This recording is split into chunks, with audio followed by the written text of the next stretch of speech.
Bonjour, le plein. Voici la main du matin.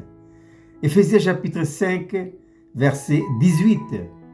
Soyez remplis de l'Esprit. Être rempli de l'Esprit, c'est être plein de la vie, puisque c'est le Saint-Esprit qui, le jour de notre nouvelle naissance, a apporté dans notre esprit la vie. Faisons bien la différence entre l'esprit de l'homme et le Saint-Esprit de Dieu. Le Saint-Esprit, c'est Dieu qui l'a envoyé à nous le jour où nous sommes réellement nés de nouveau. Maintenant, ce que le Seigneur demande, c'est que nous soyons pleins. Pleins de quoi? Pleins du Saint-Esprit. Être plein du Saint-Esprit, c'est être rempli de vie. Mais il y a 3 conditions.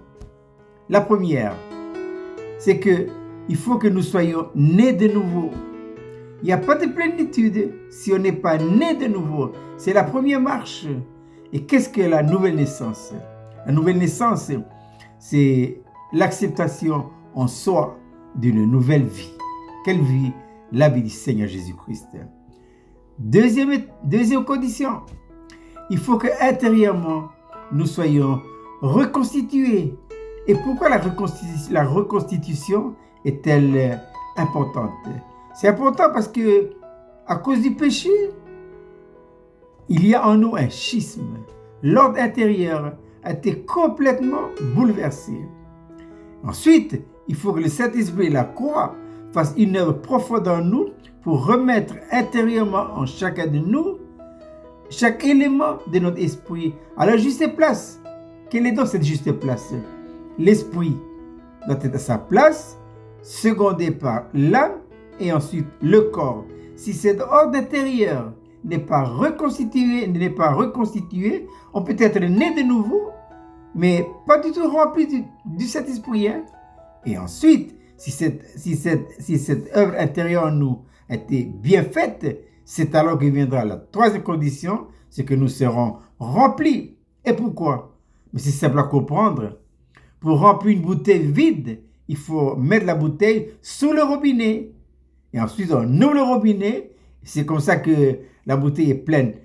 C'est l'image pour nous montrer que pour que nous soyons remplis du Saint-Esprit, il faut que notre esprit soit sous la puissance du Saint-Esprit.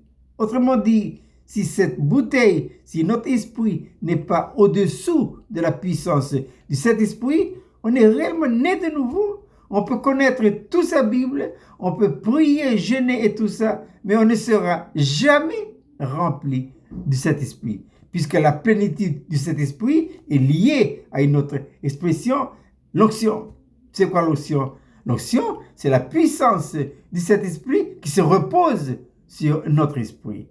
Je répète cette belle petite manne pour ce matin. Éphésiens chapitre 5, verset 18. Paul dit ceci: soyez remplis de l'Esprit. Je répète, il dit soyez. Donc, c'est un ordre. On ne discute pas. Suivez bien les 3 étapes et nous serons remplis du Saint-Esprit, remplis de vie. Je vous souhaite de passer une agréable journée.